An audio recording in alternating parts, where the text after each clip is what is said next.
내가 믿사오며 그 외아들 우리 주 예수 그리스도를 믿사오니 이는 성령으로 잉태하사 동정녀 마리아에게 나시고 본디오 빌라도에게 고난을 받으사 십자가에 못 박혀 죽으시고 장사한 지 사흘 만에 죽은 자 가운데서 다시 살아나시며 하늘에 오르사 전능하신 하나님 우편에 앉아 계시다가 저희로서 산 자와 죽은 자를 심판하러 오시리라.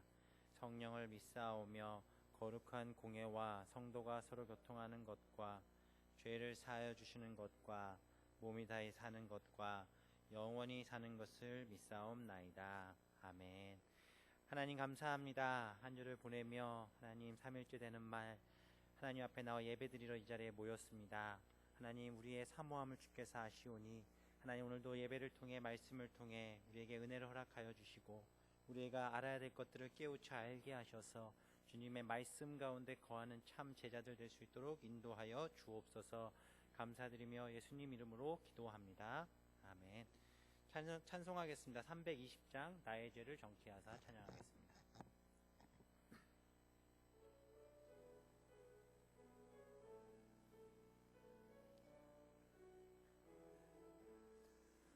나의 죄를 정케하사 주의 일꾼 삼으신 그새 주의 넓은 사랑 항상 찬송합니다. 나를 일꾼 삼으신 주 크신 능력 주시고 언제든지 주 뜻대로 사용하여 주소서. 아멘. 내게 부어주시려고 은혜 예비하신 주의 은혜 채워주사 능력 있게 하소서. 나를 일꾼 삼으신 주 크신 능력 주시어 언제든지 주 뜻대로 사용하여 주소서. 아멘. 죄의 짐을 풀어주신 주의 능력 크도다. 나를 피로 사신 예수 내 맘속에 오소서. 아멘.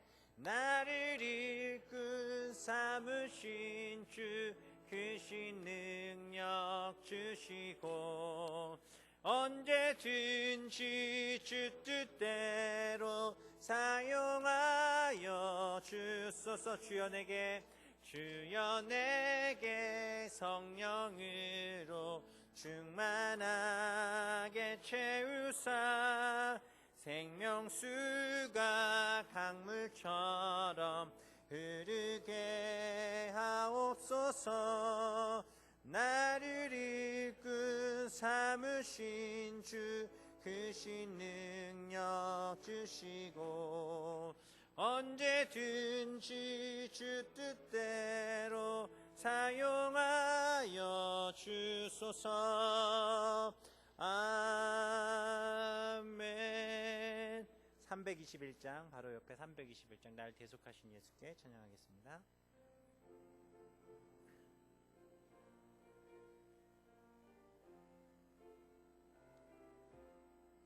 날 대속하신 예수께 내 생명 모두 드리니 늘 진실하게 하소서. 내 구주 예수여 나 구주 위에 살리라. 내 기쁨 한량 없으리. 내 갈 길 인도하소서. 내 구주 예수여 날 구원하신 예수를 일평생 의지하오니 날 영접하신 응답하여 주소서. 내 구주 예수여. 아멘. 나 구주 위에 살리라. 내 기쁨 한량 없으리. 내 갈 길이 노하소서. 내 구주 예수여. 주 십자가에 달리사 날 자유하게 했으니. 아멘. 내 몸과 마음을 주 위에 다스게 하소서. 나 구주 위에 살리라. 내 기쁨 한량 없으리. 내 갈 길이 또하소서. 내 구주 예수여. 아멘. 우리 마지막으로 325장 예수가 함께 계시니 찬양하겠습니다.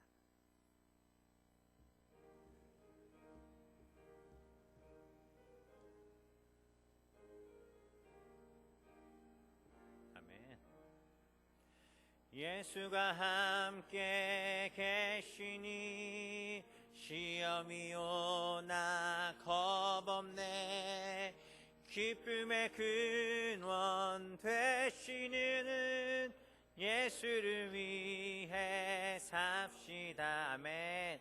날마다 주를 섬기며 언제나 주를 기리고 그 사랑 안에 살면서 딴 길로 가지 맙시다. 이 세상 사는 동안에 주 이름 전파하면서 무한한 복락 주시는 예수를 위해 삽시다. 아멘. 날마다 주를 섬기며 언제나 주를 기리고 그 사랑 안에 살면서 딴 길로 가지 맙시다. 이 세상 친구 없어도 아멘. 예수는 나의 친구니 불의한 일을 버리고 예수를 위해 삽시다. 날마다 주를 섬기며 언제나 주를 기리고 그 사랑 안에 살면서 딴 길로 가지 맙시다. 주께서 심판하실 때 잘했다 칭찬하리니. 아멘. 이러한 상급 받도록 예수를 위해 삽시다. 날마다 주를 섬기며 언제나 주를 기리고 그 사랑 안에 살면서 딴 길로 가지 맙시다. 아멘.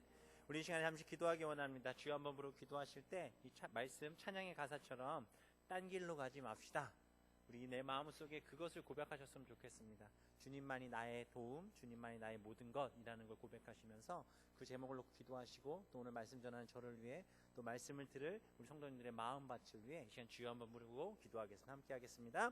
주여, 하나님 감사합니다. 하나님, 우리가 언제나 주님을 바라보기 소망합니다. 주님의 사랑 안에 살기를 소망합니다. 우리의 마음과 삶은 자꾸 다른 길로 가려고 합니다. 하나님, 딴 길로 가지 않길 소망합니다. 오직 주님만 바라볼 수 있도록 인도하여 주시옵소서. 하나님, 오늘도 죄 많고 허물 많은 죄인이 주님의 단 위에 섰습니다. 하나님, 주의 말씀만이 선포되어 줄 수 있도록 도우시고, 무엇보다도 사랑하는 성도들의 마음을 활짝 여셔서 하나님, 그들의 마음밭 가운데 하나님의 말씀의 씨앗이 잘 뿌리내릴 수 있도록 도와주시옵소서. 아버지 하나님, 이 자리까지 나온 그들의 마음, 하나님 사모하는 마음으로 이 자리에 나온 그들의 마음 가운데 함께 하셔서 오직 주님을 바라보기에 부족함 없게 하시고, 하나님 외에 다른 것들을 바라보지 않게 하시며 오직 주님만이 우리의 모든 것 되심을 기억하고 고백할 수 있도록 도와주시옵소서. 하나님, 우리의 모든 것 되어 주시옵소서. 주님만이 우리의 피로 되어 주시옵소서. 하나님이 우리의 전부 되어 주시옵소서. 우리가 주께 나아갈 힘을 얻고 나아가길 소망하오니 하나님, 우리의 모든 것 되신 주님을 바라보기 원하오니 하나님, 우리와 함께 하셔서 승리케 하여 주시옵소서.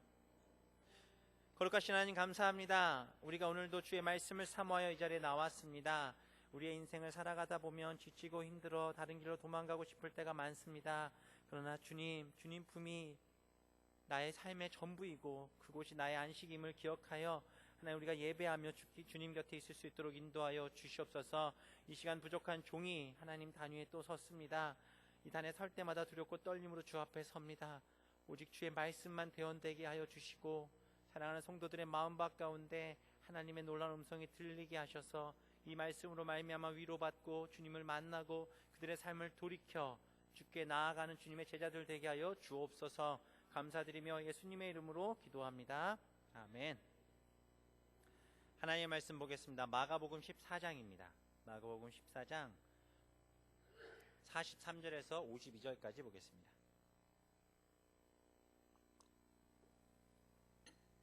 마가복음 14장 43절에서 52절, 신약성경 81면입니다.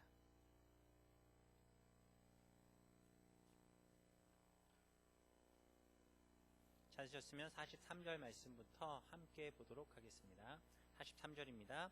예수께서 말씀하실 때에 곧 12 중에 하나인 유다가 왔는데 대제사장들과 서기관들과 장로들에게서 파송된 무리가 검과 몽치를 가지고 그와 함께 하였더라. 예수를 파는 자가 이미 그들과 근호를 짜 이르되 내가 입맞추는 자가 그이니 그를 잡아 단단히 끌어가라 하였는지라. 이에 와서 곧 예수께 나와 랍비여 하고 입을 맞추니 그들이 예수께 손을 대어 잡거늘 곁에 서 있는 자 중에 한 사람이 칼을 빼어 대제사장의 종을 쳐 그 귀를 떨어뜨리니라. 예수께서 무리에게 말씀하여 이르시되 너희가 강도를 잡는 것 같이 검과 몽치를 가지고 나를 잡으러 나왔느냐. 내가 날마다 너희와 함께 성전에 있으면서 가르쳤으되 너희가 나를 잡지 아니하였도다. 그러나 이는 성경을 이루려 함이니라 하시더라. 제자들이 다 예수를 버리고 도망하니라. 한 청년이 벗은 몸에 배혼 이불을 두르고 예수를 따라가다가 무리에게 잡힘에 배혼 이불을 버리고 벗은 몸으로 도망하니라. 아멘. 오늘 말씀의 제목은 도망입니다. 도망. 오늘 도망가시려다가 붙잡혀서 수협에 오신 분 혹시 안 계시죠? 오늘 이 자리가 내가 가야 될 자리다 생각하시고 오신 줄 믿습니다. 인생을 살다 보면 우리는 도망가고 싶다는 생각을 할 때가 많이 있지 않습니까? 결혼 생활하다 보면 또 그런 경우들이 종종 있다고 하는데 저는 아직 그런 적은 없었다라고 말하고 싶지만 또 그러면 거짓말하는 거니까 도망이란 단어를 생각하면 어떤 의미들을 떠올리는지 모르겠습니다.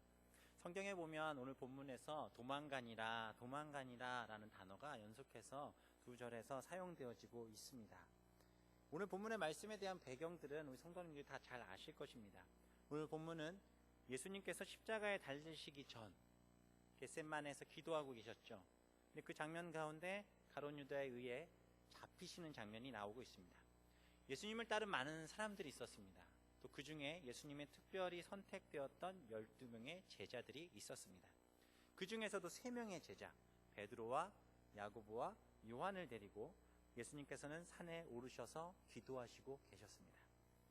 다들 아시듯이 예수님께서 기도하실 때 뭐라고 말씀하셨냐면 너희들 여기 머물러서 깨어있으라 라고 말씀하셨습니다. 그죠? 오늘 본문 앞절에 보면 14장 34절에 보면 말씀하시되 내 마음이 심히 고민하여 죽게 되었으니 너희는 여기 머물러 깨어있으라. 누군가가 우리의 기도 부탁을 할 수 있습니다. 저에게 엄청나게 힘들고 어려운 일들이, 나의 삶에 곤경과 아픔들이 있습니다. 저를 위해서 기도해 주십시오 라고 얘기하면 저희들은 그 얘기를 듣고 어떻게 하십니까? 알겠어요 하고 지나가십니까? 여기 그런 분 한 분도 안 계시리라 믿습니다. 저희들은 생각해서 기도하실 것입니다. 기도하시다가 갑자기 생각이 나서 새벽이든 아니면 그 순간에든 하나님, 제가 아는 형제가, 제가 아는 어떤 자매가 이러한 아픔과 어려운 가운데 있는데 주님, 그 형제의 아픔을, 그 자매의 아픔을 주님 위로하시고 해결해 달라고 기도할 것입니다. 그죠?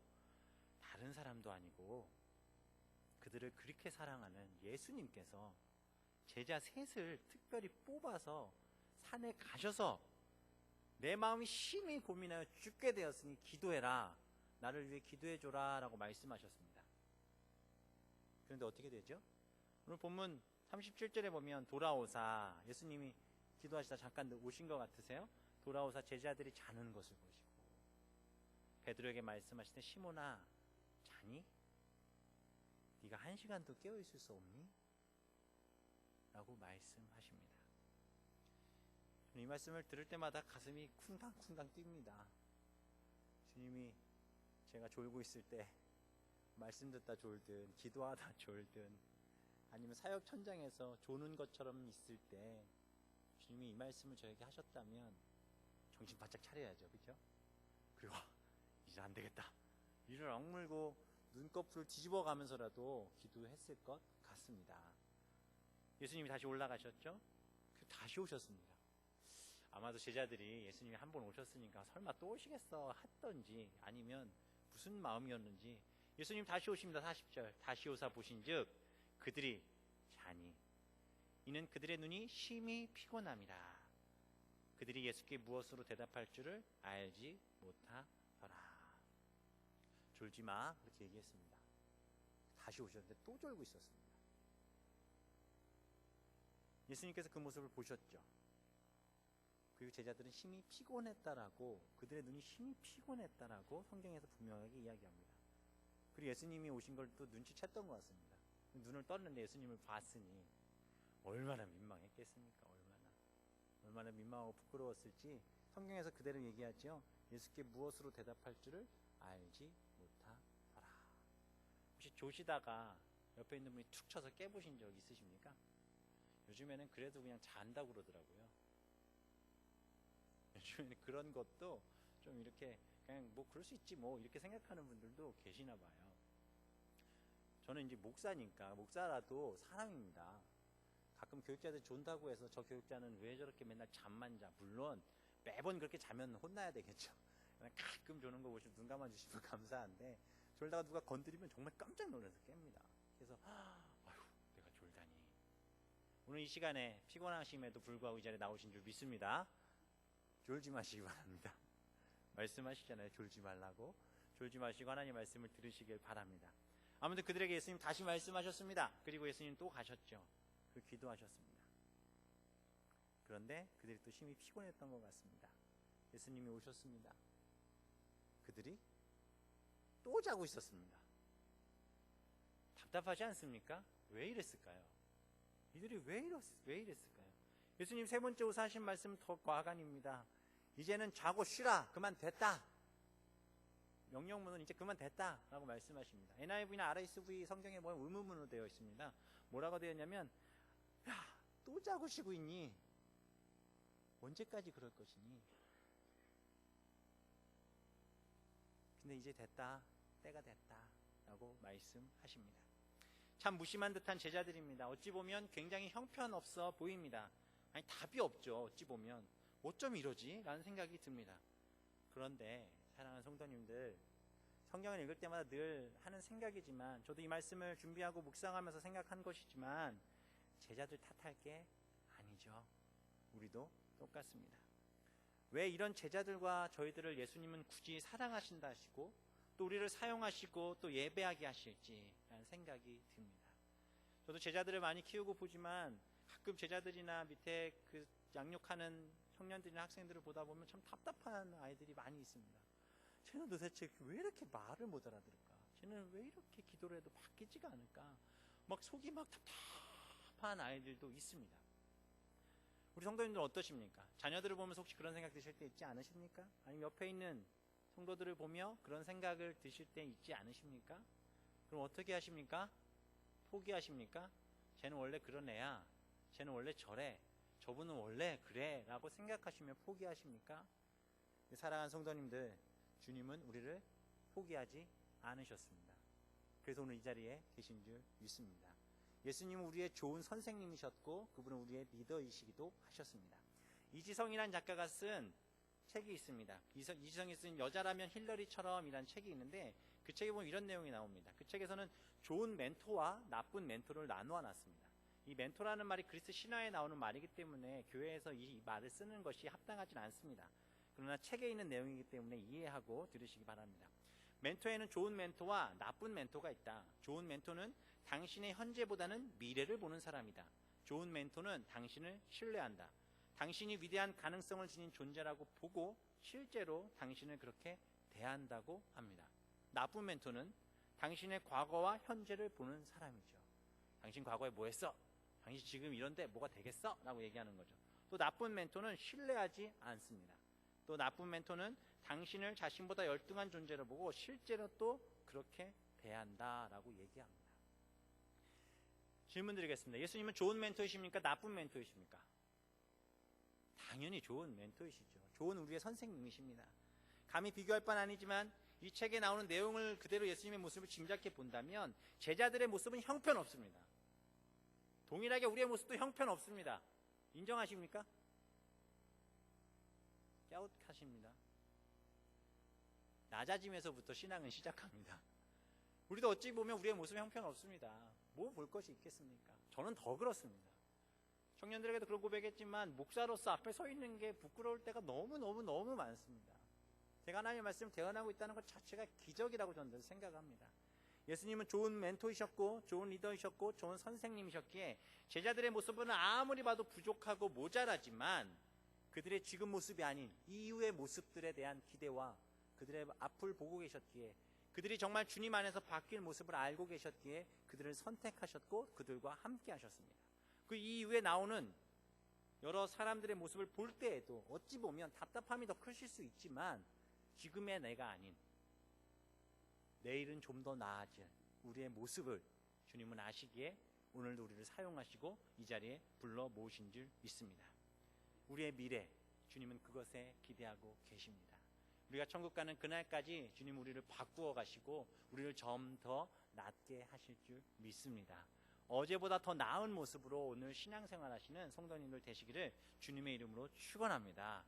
이런 말씀 드리면 연세 많으신 분은 이렇게 얘기하십니다. 미래가 어딨냐. 내 나이 이제 곧 천국 가기 직전인데 이제 뭐가 있겠어 라고 얘기하시지만 그런 말 있지 않습니까? 오는 시간은 달라도 가는 시간 어떻게 될지 모르지 않습니까? 제가 나이가 젊다고 해서 먼저 안 가자는 작정 없고 그런 것처럼 이 말씀은 무슨 얘기냐면 오늘 하루를 살더라도 내가 주님의 제자로서 부끄러움 없이 살 수 있도록 완벽하진 않아도 애쓰시는 우리 성도님들 되시기를 바랍니다.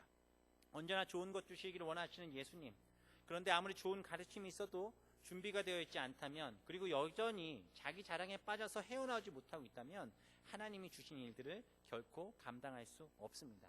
제 자신을 돌아봐도 좋은 제자가 되보려고 애씁니다. 그러나 생각만큼 쉽지 않습니다. 정말 좋은 신앙인으로 그리스도인으로 살아가고 싶지만 지금 가장 중요한 순간에 내가 무엇을 하고 있었느냐, 그것으로 우리의 모습이 판단되어질 수 있습니다. 우리의 영원한 스승이시며 아버지는 우리 주님이십니다. 믿으십니까? 그 주님 앞에 우리는 어떤 신앙의 결단을 통해 주님 앞에 가야 할지 우리는 그것을 기억해야 합니다. 오늘 본문 앞에서 예수님은 최후의 성만찬을 집례하십니다. 그 집례하시면서 제자들이 뭐라고 고백합니까? 우리가 죽기까지 주를 따르겠다. 주님의 어떠한 상황 속에 있을지라도 우리는 주님 곁에 있겠다라고 제자들은 분명히 고백합니다. 사랑하는 성도님들의 인생을 돌이켜 보십시오. 주님을 처음 만난 그날, 첫사랑의 그날 어떠한 고백들을 하셨습니까? 주님 없이 못 삽니다 라고 고백하지 않으셨습니까? 주님이 나의 주인이십니다 라고 고백하지 않으셨습니까? 나의 모든 것, 나의 자랑, 나의 사랑 오직 주님뿐이십니다 라고 고백하지 않으셨습니까? 다시 질문 드리겠습니다. 그때의 질문, 그때의 고백은 거짓입니까? 참입니까? 분위기 때문에 하셨습니까? 그냥 한번 내뱉어 보신 것입니까? 아니라고 생각합니다. 그때의 모습도 우리에겐 진실이었음을 믿습니다. 그러나 우리의 믿음이 연약합니다. 우리의 모습이 나약합니다. 제자들의 모습도 동일했습니다.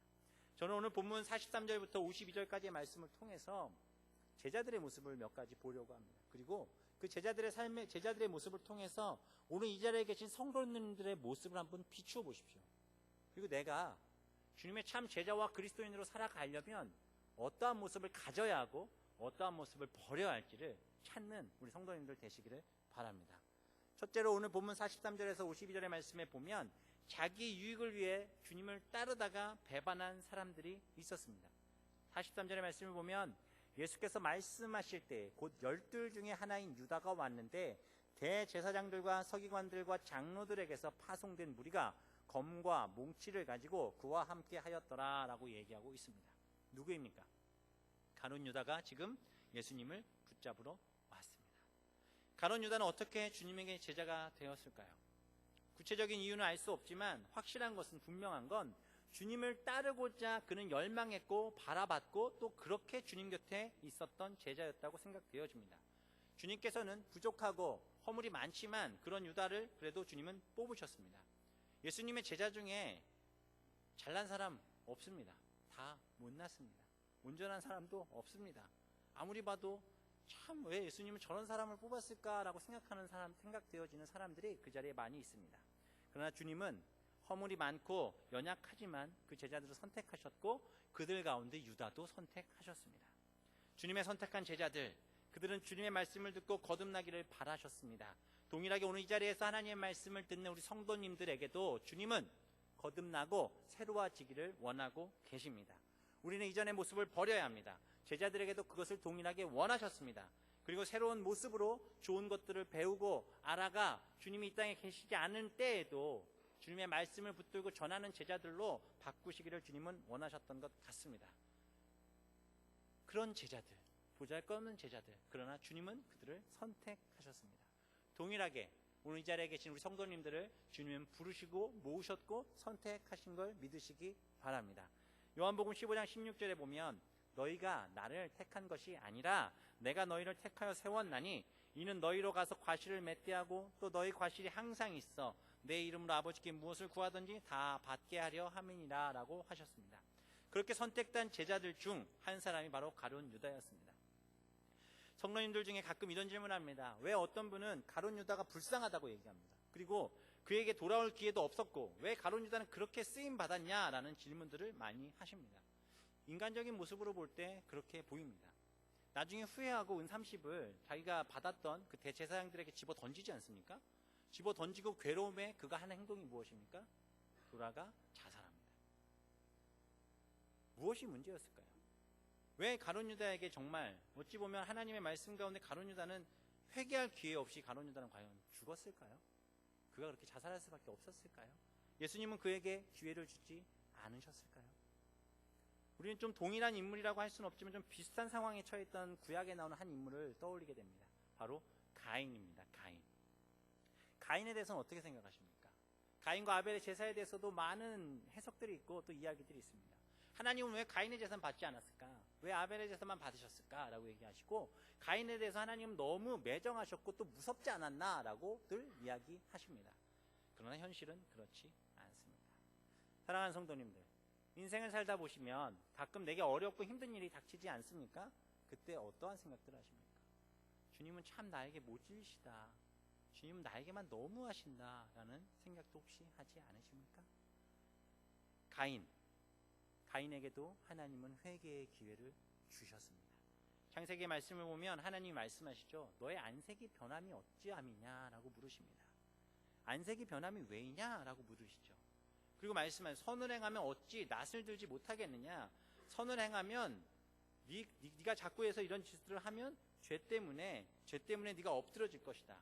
죄가 너를 원하나 너는 죄를 다스려라 라고 가인에게 분명하게 말씀하셨습니다. 이 얘기는 무엇입니까? 너의 마음 가운데 지금 악한 마음이 있고 정죄되어 있지 않은 마음들이 있으니까 이 마음을 가지면 네가 죄를 질 것이야. 그리고 네가 드린 제사 가운데 나를 향한 정성과 나를 향한 온전함이 없었기에 내가 그걸 받지 않았어. 그러니 너의 마음을 다스리고 죄 가운데 있지 말아라 라고 예수 하나님이 분명하게 말씀하셨습니다. 가인이 회개합니까? 가인의 마음에 분함은 더했습니다. 놀랍게도 하나님은 아벨이 죽은 이후에도 가인에게 기회를 주셨습니다. 바로 가인아, 넌 왜 아벨을 쳐 죽였느냐라고 하지 않으십니다. 아벨 어디 있느냐? 무슨 얘기입니까? 하나님이 아벨 어디 있는지 몰라서 물으셨겠습니까? 아벨 어디 있느냐? 주님, 제 마음에 분함이 너무하여 제가 이것을 주체하지 못하고 가인 아벨을 때려 죽였습니다. 주님 용서하여 주시옵소서 라고 얘기했다면 가인의 인생은 바뀌었을지 모릅니다. 가인이 어떻게 대답합니까? 내가 알지 못하니이다. 가룟 유다를 봅니다. 요한복음 13장 10절에서 예수님 이렇게 말씀하십니다. 목욕하는 자는 깨끗하기 때문에 발만 씻으면 되느니라. 그러나 다는 아니니라. 누굴 가리킨 말씀이십니까? 가룟 유다입니다. 최후의 만찬 때도 동일합니다. 가룟 유다는 이미 예수를 팔 작정을 하고 왔습니다. 마가복음 14장 17절에 보면 다 앉아 먹을 때 예수께서 이르시되 내가 진실로 너에게 이르노니 너희 중에 한 사람 곧 나와 함께 먹는 자가 나를 팔리라 하신대. 가인이 조금만 더 자신이 정말 주님의 제자로 살 작정을 하고 그 자리에 있는 자였다면 주님이 이 말씀을 하실 때 그 자리에서 엎드려졌어야 했습니다. 그리고 주님 앞에 대성통곡하며 주님, 제가 주님을 팔려고 은삼십을 받고 대제사장과 사람들을 불러 예수님을 잡으러 오려고 작정하고 있었습니다. 주님 용서해달라고 빌었어야 했습니다. 가룟 유다는 그렇게 하지 않았습니다.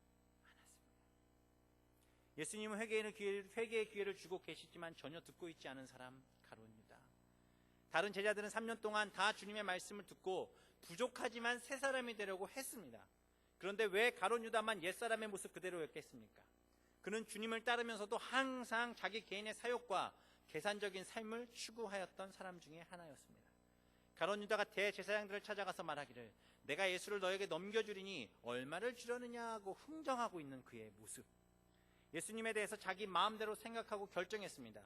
그리고 검과 몽치를 든 군인들과 함께 예수님을 잡으러 떠나죠. 우리 주님이 우리의 생각과 욕심 가운데 두실 수 있는 분은 아닙니다. 무슨 얘기입니까?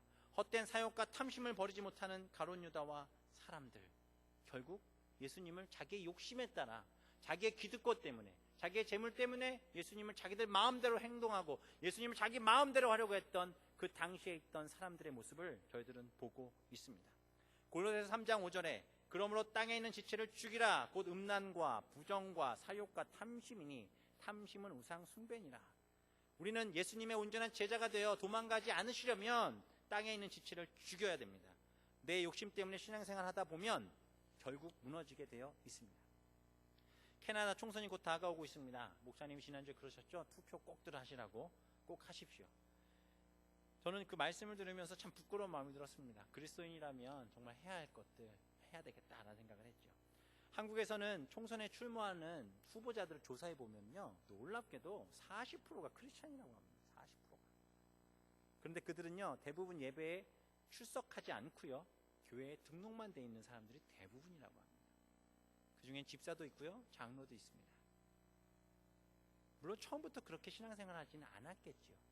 그럼 왜 이런 일들이 그들에게 벌어졌겠습니까? 사랑하는 성도님들, 왜 그리스도인으로 이 자리에 앉아 계십니까?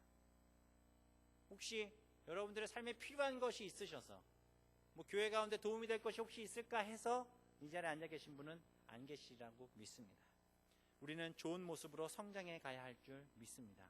구원의 주님, 생명의 주님을 만나기 위해 우리는 더 나아가 주님의 제자로서의 삶을 살기 위해 애쓰시는 우리 성도님들 되시기를 소망합니다.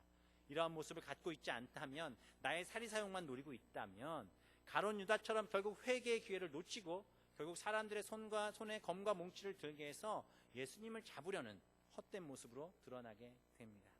사랑하는 성도님들, 주님을 닮아가기 원하십니까? 기회가 있을 때 회개하셔야 합니다. 기회가 있을 때 주님 붙잡으셔야 합니다. 기회가 있을 때 내 욕심이라는 것들을, 내 욕심으로 신앙생활했던 부족함들을 주님 앞에 내려놓고 회개하심으로 주님 앞에 붙들림 받는 성도들 되시기를 주님의 이름으로 축원합니다. 다음으로 보면 제자가 또 나옵니다. 누굽니까? 46절에 곁에 서 있는 자 중에 한 사람이 칼을 빼어 대제사장의 종을 쳐 그 길을 떨어뜨리니라. 누굽니까? 베드로입니다. 베드로에 대해서는 할 말이 너무 많습니다. 우리 성도님들 너무 잘 알고 계시지 않습니까? 성격이 참 급했던 것 같습니다. 혈기가 왕성했던 사람이고, 또 실제로 고집도 센 사람이고, 자기에 대한 이런 생각들이 성격을 주체하지 못한 그런 사람이기도 했습니다. 베드로, 그는 어떤 사람이었냐면 그는 구경하는 자, 관망하는 자세로 예수님을 따르는 한 제자 중에 한 명이었습니다. 이게 무슨 얘기인가? 오늘 본문에서 보면 베드로는 분명 예수님을 붙잡으려는 자들을 향해 칼을 들어 그 한 사람의 말고의 길을 쳐서 떨어뜨리는 행위를 합니다. 무슨 일입니까? 예수님을 지키려고 했습니다. 예수님을 보호하려고 했습니다. 베드로의 이 마음에 어떤 마음이 있었냐면, 가만히 성경을 보면 내가 그렇게 하면 예수님이 뒤에서 무언가 기도하심으로 온 힘을 일으키셔서 그 사람들을 다 물러치시고 예수님이 베드로의 어버를 쓰다듬으면서 잘했다! 그 칭찬을 혹시 받지 않을까라는, 마치 그런 우월성 가운데 자기가 예수님의 수제자이기 때문에 그런 생각을 하고 있었던 것 같습니다. 근데 예수님이 그렇게 하십니까? 하지 않으십니다. 베드로가 이 일이 있으면 바로 어떻게 합니까? 도망가 버립니다. 얼른 도망가 버립니다. 그래도 미안했는지 예수님이 잡히시던 그 상황 속에 베드로는 멀리서 바라보고 있습니다. 오늘 본문에 읽진 않았지만 54절에 보면 베드로가 예수를 멀찍이 따라 대제사장의 집들 안까지 들어가서 아랫사람들과 함께 앉아 불을 쬐더라 라고 얘기하고 있습니다. 베드로는 성만찬을 받아 먹을 때 뭐라고 합니까? 모든 제자들이 다 주님을 버릴지라도 나는 그렇게 하지 않겠습니다. 주님이 죽는 그 순간까지 나는 함께 하겠습니다 라고 얘기했던 그가 지금 예수님을 멀리서 바라보고 있습니다. 그는 도망했습니다. 예수님 잡히시는 그 순간 그는 죽기 살기로 도망쳤습니다. 그리고 주님을 가까이에서 보지 않고 있습니다. 멀찍이 따라 대제사장 집 안뜰까지 갔다라는 건 무엇입니까? 무슨 상황이든 자기에게 또 불리한 상황이 되면 도망갈 마음이 그의 마음 가운데 있었습니다. 그의 마음에 돌이킴이 있었고, 그의 마음에 예수님의 제자로서 했던 그 말을 수습하고 다시 주님 앞에 서기를 원했다면 이 베드로는 예수님이 심판받으신 그 장면 가운데 주님 하면서 달려가 주님 앞에 엎드렸어야 할 것입니다. 그러나 베드로의 마음엔 이미 두려움이 가득 차 있었고 최면상 그 자리에 있지만 베드로의 마음은 도망갈 마음이 우선이었습니다. 베드로, 그의 모습이 우리의 모습인 건 아닌지 돌아보셔야 합니다. 신앙생활 오래 하셨죠? 교회 생활 열심히 하시지요? 결정적인 순간에 그리스도인으로 계셔야 할 줄 믿습니다. 관망하는 자, 구경하는 자, 마치 교회에서 자기가 뭔가 다 할 것처럼 그게 혈기를 부리는 그런 사람들은요, 정말 결정적인 순간에 조심하셔야 합니다. 베드로는 결정적인 순간에 어떻게 됩니까? 위기가 닥치자 주님을 부인하고 멀리 도망간 제자였습니다. 멀찍이 주를 따르면 안전할 것 같았지만 결정적인 위기 가운데 베드로는 주님을 따르지 못했습니다. 결국 구경하는 제자였고 그런 제자의 모습이었기 때문에 베드로는 주님 앞에 가까이 있지 못했던 자였습니다. 사랑하는 성도님들, 우리 많은 그리스도인들이 베드로 보면서 참 나쁘다라고 얘기할 수 있지만 결국 그 모습은 베드로만의 모습이 아닙니다. 우리의 모습과도 동일합니다. 베드로의 모습이 우리의 모습이 되지 않도록 우리는 정말 주님 앞에서 겸손함으로 계셔야 할 줄 믿습니다. 그렇게 되기 위해서는 무엇이 필요합니까? 그의 마음 가운데 주님을 향한 온전한 믿음과 신앙생활이 있어야 할 줄 믿습니다. 누군가에게 보이기 위해서 어떤 위치에서 신앙생활을 하려고 하다 보면 결국 무너집니다. 교회에서도 보면 무언가 자기가 다 할 수 있을 것처럼 하는 분들 계십니다. 내가 없으면 안 될 것처럼 하는 분들 계십니다. 물론 밴쿠버 순복음교회는 없습니다. 다른 교회 가면 있을 것 같습니다. 근데 그런 분들이 상처도 잘 받고요, 이상하게 교회를 또 빨리 떠나는 분들도 많이 보게 됩니다. 신앙생활 그렇게 하는 거 아닙니다. 교회에서의 모습들, 정말 예수님의 제자로 도망가지 않으시려면 겸손함으로 계셔야 되고, 어떤 일이든 자기의 의가 드러나는 것, 내가 이렇게 했으니 주님이 나를 도와주실 거야, 내가 이렇게 했으니 주님이 나를 붙잡아 주실 거야 라는 그런 생각 가지고 어떤 공로 신앙을 가지고 살아가시면 안 될 줄 믿습니다. 지금까지 신앙생활 하시면서 많은 것들 쌓아오신 줄 믿습니다. 그러나 그것 때문에 하나님이 물론 칭찬하시겠지만 그게 나의 의가 되어서 나의 자랑이 되어서는 안 됩니다. 가끔 대화 나누다 보면 어떤 분은 이런 얘기들 합니다. 내가 그때 어떤 부서에서 어떻게 했더니 교회가 막 부흥했어. 내가 어디서 뭐라 했는데 내가 부장일 때 교회가 부흥했어. 그 부서가 잘 됐어. 가만히 얘기 듣다 보면 아멘 아멘 하고 듣는데 가만히 얘기 듣다 보면 주님이 그 자리에 안 계십니다. 내가 아이고 내가. 사랑하는 성도님들, 오늘 이 자리까지 오시기까지 누가 성도님들의 삶을 인도하셨고 이곳까지 붙드셨습니까? 나입니까? 내가 잘해서입니까? 내가 잘나서입니까?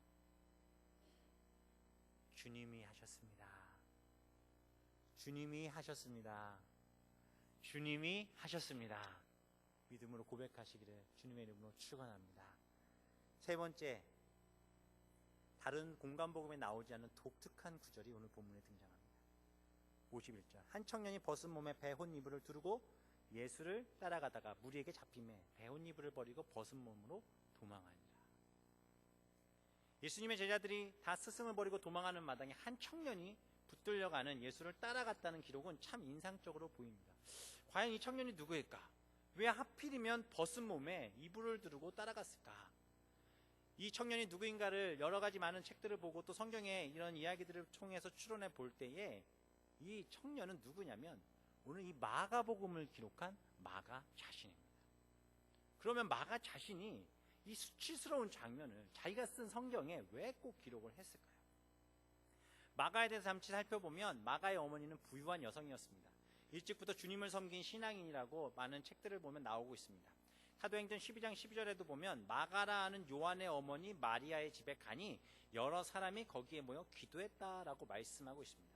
마가와 그의 가정은 예수님이 계시던 때부터 예수님을 섬겼고 자신들의 거처를 예수님과 제자들에게 선뜻 내주었던 아주 섬기던 가정이었습니다.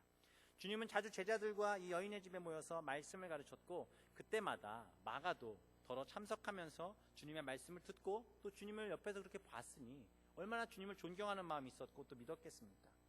또 재미있는 사실은 최후의 만찬이 진행되던 그곳도 마가의 집이었습니다. 그날도 동일하게 예수님께서는 제자들과 함께 그 마가의 집에 거하셨습니다. 그리고 유월절 음식을 나누면서 발 씻을 물을 준비해드렸던 마가, 그리고 유월절 음식을 준비해드렸던 마가, 순수한 모습으로 무엇이 더 필요한지 마가는 옆에서 계속 지켜보고 있었을 것이고 심부름했을 것입니다. 예수님과 함께 제자들이 최후의 만찬하는 그 모습을 마가는 보고 있었을 겁니다. 예수님과 그 일행들이 식사를 마쳤고 감람산으로 간다는 말을 들으면서 마가는 그 집의 주인이었기에 어머니와 함께 어떻게 했겠습니까? 문가까지 나와서 예수님께 인사하고 그날도 다 보내드리고 예수님이 계셨던 자리를 바라보며 예수님 이 자리에서 이런 말씀을 하셨어요. 아, 너무 은혜로웠어. 너무 감사했어. 우리 집이 그렇게 쓰임받다니 너무 행복해 라는 생각들을 하면서 아마 방안 뒷정리를 하고 있었을 것입니다. 또 예수님이 특별히 주문했던 그 최후의 만찬에 관한 것들, 뭐 물 이런 것들을 생각하면서 마가는 너무나 감사한 마음 가운데 내가 예수님을 이렇게 섬겼구나 라고 생각했을지 모릅니다. 그렇게 행복한 마음으로 잠이 든 그 순간 갑자기 밖에서 문 두들기 소리가 난다. 마가는 잠결에 이불을 두른 상태로 문 밖에 갔습니다. 칼과 몽둥이를 든 군병들이 문을 팍 차고 들어와서 예수를 내놓으라 라고 하고 있습니다. 왜 그곳에 먼저 왔겠습니까? 예수님이 그곳에 계신 것을 알고 있었기 때문에. 누굴 통해 알았습니까? 가룟 유다가 거기에 계속 있다 나가지 않았습니까? 어디로 갔는지 아느냐? 라는 물음에 마가는 모른다 라고 대답했을 것입니다. 분명. 그랬더니 그들이 이렇게 얘기했을지 모르죠. 만약에 네가 거짓말했다면 너 큰일 날 줄 알아? 라는 얘기와 함께 가룟 유다와 함께 어디론가 사라집니다. 마가는 알고 있었습니다. 예수님께서 감람산으로 가신 줄을. 그래서 그는 마음이 급해졌습니다. 왜? 병사들이 아주 무서운 눈으로 무기를 들고 예수님을 잡으러 왔기 때문에. 사랑하는 성도님들 같으면 그 상황 속에서 어떻게 하셨겠습니까?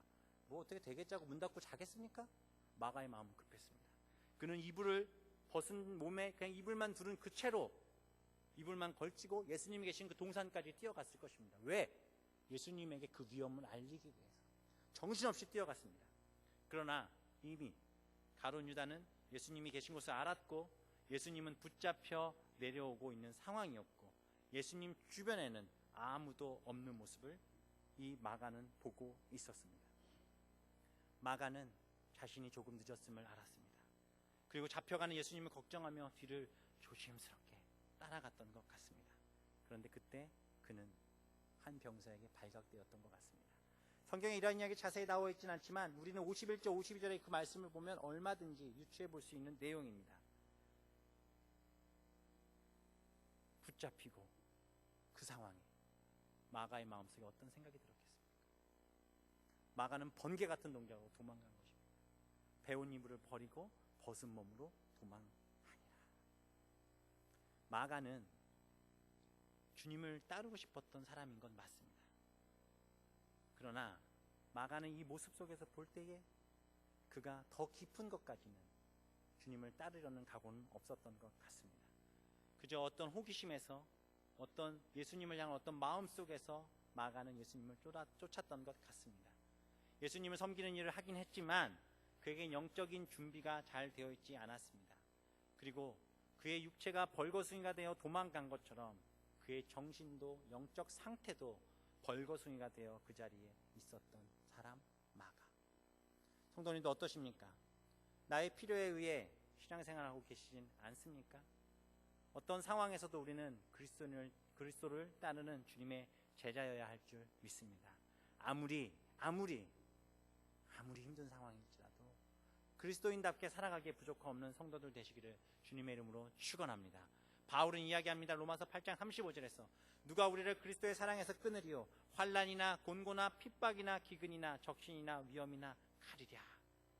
우리의 몸이 적신 벌거벗은 몸이 되고 칼 앞에 위험이 닥친다 해도 주님을 사랑하는 마음을 간직하고 붙들어서 예수님의 사랑을 우리의 영혼으로 옷 입고 우리가 그 가운데 하나님 앞에 담대함으로 서는 우리 성도들 되시기를 주님의 이름으로 축원합니다. 어려운 일 있을 수 있습니다. 힘든 일 있을 수 있습니다. 그러나 주님을 따라야 합니다. 도망가지 마셔야 합니다. 아무리 어렵고 힘들어도 내게 맡겨진 그 자리에서 주님을 온전히 따를 때 우리는 주님의 온전한 제자가 될 줄 믿습니다. 저자인 마가는 자신의 삶을 돌이켜 보았던 것 같습니다. 오늘 이 마가복음을 적을 때는 이미 모든 것들을 경험한 때이지 않겠습니까? 자신의 삶을 돌아봤을 때 이 장면은 굉장히 수치스러운 모습입니다. 꼭 기록하지 않아도 될 말인데 마가는 왜 이 성경 속에 이 말씀을 적어 넣었을까요? 왜 적어 넣었을까요? 아마도 마가는 성령의 인도하심 속에 성경을 기록하며 이 장면을 써내려갔을 것입니다. 그리고 이 장면, 한 청년이 벗은 몸에 배운 이불을 두르고 예수를 따라가다가 무리에게 잡힘에 배운 이불을 버리고 벗은 몸으로 도망하니라. 이 장면을 마가가 스스로 쓰며 마가의 모습을 상상해 보시기 바랍니다. 마가의 마음이 어땠겠습니까? 그때를 생각하며 마가가 어떠한 생각을 갖고 그 자리에 있었겠습니까? 아마도 마가는 이 글을 쓰며 한없이 눈물 흘렸을 것 같습니다. 그때 내가 그랬어. 내가 그때 도망갔어. 내 몸 벗겨져 창피하지만 그냥 그 모습이라도 죽기 살기로 도망갔어. 왜? 내가 죽을까봐. 만일 마가가 이 말씀을 기록하는 그 순간에도 이때의 마음과 동일하게 마가가 있었다면 결코 이 장면을 성경에 기록하지 않았을 것입니다. 그러나 마가는 그의 삶은 그것으로 머물러 있던 삶이 아니었습니다. 마가는 그 이후에 주님을 쫓는 하나님의 사람으로 쓰임 받았습니다. 마가는 회개하였고 주님을 온전히 쫓았습니다. 그랬으니 하나님은 마가를 통해 이 마가복음서를 공간복음 중에 가장 먼저 기록하게 하시고 마가의 모습을 새로워졌음을 이 모습을 보임을 통해 우리에게 알려주고 계십니다.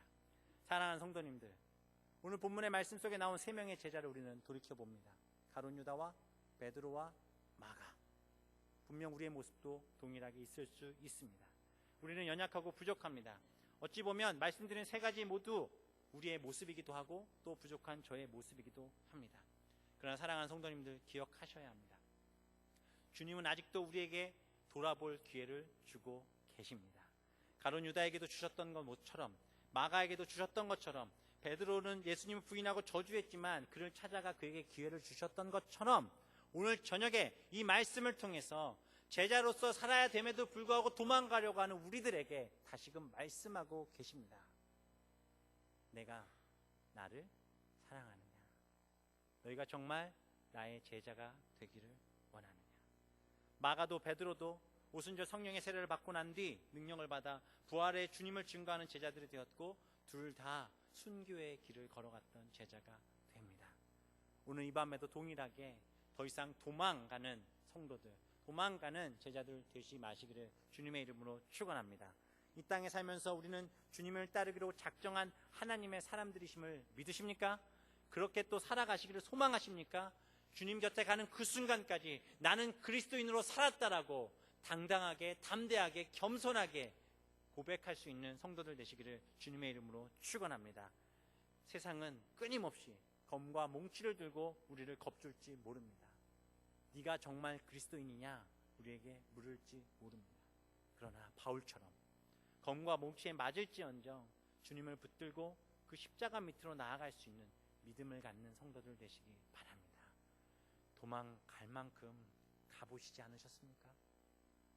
저는 아직 젊기에 몇 번도 도망갈 마음을 가질지 모르겠지만 어떠십니까? 말씀을 준비하면서 제 자신에게 다시 한번 고백했습니다. 신웅아, 도망가지 마라. 더는 도망가지 마라. 저는 도망갈 생각도 해봤습니다. 왜 안 해봤겠습니까? 어린 시절부터 목사로 커야 된다라는 그 생각 속에 저는 항상 제 장래희망은 목사였습니다. 단 한 번도 흔들림이 없이 잘한다고 생각했지요. 내가 중학교 시절 겪으면서 사춘기 시절에 정말 도망갈 생각 많이 했습니다. 고등학교 가서 중학교 시절에 예수님 만나고 정신 차리고 고등학교 가서 공부를 하는데 성적이 막 계속 오르는 거예요. 제가 어떤 생각을 했냐면, 당연히 신학교 갈 생각만 했던 제가 성적이 오르니까 다른 학과를 막 가고 싶은 마음도 들었고, 신학교 가서도 똑같았습니다. 공부를 하다 보니까 공부를 하면서 막 강의 나가고 막 캠프 때 강사로 나가고 그러다 보니까 돈이 막 생기기 시작했습니다. 내가 이쪽으로 재능이 있나 보다. 주님, 목회 나중에 하겠습니다. 제가 이쪽으로 좀 나가서 돈 좀 모으고 싶습니다. 수없이 도망갈 생각할 때마다 주님은 저에게 기회를 주셨고 돌아오라고 하셨습니다. 호되게 맞은 적도 엄청 많습니다. 죽을 뻔한 일도 많이 겪었고 힘든 일들도 많이 겪게 하셔서 결국 이 자리에 다시 서게 하셨습니다. 왜 그러셨을까요? 주님은 절대 사랑하는 성도님들을 포기하지 않으십니다. 주님의 길 가운데 있는 것 내 의지 아닙니다. 내 의지라고 생각하면요, 가룟 유다처럼, 베드로처럼, 마가처럼 도망갑니다. 내가 아니라 주님이 나를 쓰시는 줄 믿으시기 바랍니다. 우리가 결정할 것 아무것도 없습니다. 그저 우리의 자리 가운데 주님 앞에 순종함으로 우리에게 맡겨진 그 달란트들을 마음껏 사용하셔서 주님 보시기에 좋은 모습으로 살아가시는 성도님들 되시기를 주님의 이름으로 축원합니다. 도망가지 마십시오. 옆에 있는 분들에게 마지막으로 그렇게 고백하며 이야기했으면 좋겠습니다. 도망가지 맙시다. 딴 길로 가지 맙시다. 주님만이 우리의 길이심을 믿으시기 바랍니다. 사도 바울처럼 죽기까지, 아니 그렇게 하지 못할지라도 그렇게 하려고 애쓰는 우리 성도님들 되시기를 주님의 이름으로 축원합니다. 우리 시간 기도했으면 좋겠습니다. 저희는 오늘 3명의 제자의 모습을 보았습니다. 자기의 유익만을 쫓았던 제자, 그저 아무 생각 없이 쫓았던 제자, 그리고 죽기까지 따르겠다 했지만 결국 자신의 마음 가운데 주님을 온전히 모시지 못해 주님을 배신했던 제자. 우리는 오늘도 도망가려는 마음 가운데 있을지 모릅니다. 삶이 힘들어서, 잘 되지 않아서, 어려운 일들이 많아서. 그러나 오늘 기도하실 때 스스로에게 다시 한번 말씀하십시오. 주님, 제가 여기 있습니다. 도망 안 가겠습니다. 주님, 사용해 주세요. 우리 시간 주여 한번 부르고 힘을 다해 오늘 말씀 생각하시면서 기도하도록 하겠습니다. 함께 기도하겠습니다. 주여! 하나님 감사합니다. 우리의 마음의 연약함이 너무나도 많습니다. 우리가 주님 앞에 바로 설 수 있도록 인도하여 주시옵시고, 주님, 죄인된 모습 가운데 서 있을 수 있지만, 하나님, 우리의 유익을 쫓아 주님 앞에 서 있을 수 있지만 돌이키게 하여 주시옵소서. 더 이상 도망가는 자들 되지 않게 하여 주시옵소서. 하나님, 벗은 몸으로 도망하는 제자 되지 않게 하시고, 주님 앞에 정말 죽기까지 있겠다라고 말만 하는 제자 되지 않게 하시고, 하나님, 자신의 유익을 위해 주님을 팔아왔던 가룟 유다와 같은 제자 되지 않도록 도와주셔서 더 이상 도망가지 않고 주님을 붙들어 하나님 편에 서서 주님만 붙드는 하나님의 사람 되게 하여 주시옵소서. 우리의 연약함을 주께 드립니다. 우리의 부족함을 주께 드립니다. 하나님, 우리를 붙잡아 주시옵소서. 하나님, 우리가 주께 나아갈 힘을 얻게 하여 주시옵시고, 하나님, 주님 앞에 붙들려 하나님의 일을 감당하는 주님의 사람들, 성도들 되게 하여 주시옵소서. 더 이상 방관하지 않게 하시고, 더 이상 하나님, 내가 내 삶에만 치우치지 않게 하시고, 오직 주님을 붙드는 하나님의 사람들로 삼아 주시옵소서. 감사드리며 예수님의 이름으로 기도합니다. 아멘. 하나님, 우리는 부족합니다. 매번 도망갈 생각만 하는 줄 모릅니다. 그러나 오늘 말씀을 통해 다시 한번 나를 돌아봅니다. 나의 유익을 위해 주님 쫓지 않게 하시고, 말로만 주님 쫓지 않게 하시고, 나의 필요에 따라 정말 그냥 교회에 나오는 우리 되지 않게 하시며, 언제 어느 때든 주님 곁에 머물러 주님 꼭 붙들고 살아가는 주의 제자들 될 수 있도록 인도하여 주옵소서. 감사드리며 예수님 이름으로 기도합니다. 아멘. 광고하겠습니다. 홀리윈 나잇이 10월 31일에 있습니다. 이 날이 굉장히, 저는 처음에 별로 크게 생각을 안 했는데 가만히 보니까 영적으로 굉장히 중요한 날입니다. 귀신들과 대적하여 싸움하여 승리할 수밖에 없는, 이미 이 땅의 모든 것은 예수님의 발 앞에 무릎 꿇은 줄 믿습니다. 이 행사를 통해서 특별히 유치부부터 우리 고등부 아이들까지, 청년들에 이르기까지, 아니 모든 성도들에 이르기까지 주님의 말씀 가운데 거룩함으로 승리할 수 있는 일이 되셨으면 좋겠습니다. 그저 주일학교 아이들 교육부서 행사라고 생각하지 마시고 모두 나와서 함께 참여하시고 기도로 중보하셔야 승리할 줄 믿습니다. 다음 세대가 죽으면, 다음 세대가 없어지면 밴쿠버 순복음교회 미래도 장담할 수 없습니다. 다음 세대를 위해서 이 행사는 굉장히 중요한데 같이 기도해 주시고 함께 참여해 주시기 바랍니다. 그리고 지난주에도 말씀드렸지만 우리 조육준 전사 결혼하죠. 그래서 계속 기도로 해주시기 바라고, 또 이번 주 토요일날 토기장이 집 섬김이 있습니다. 토요일날 10시, 오전 10시에 교회에서 모여서 청년부 주간으로 떠나게 되는데 함께 하실 분들 같이 해주셨으면 좋겠습니다. 그 외의 광고는 주보를 참조해 주시기 바랍니다. 시간 헌금 기도 드리고 축도로 예배 마치도록 하겠습니다.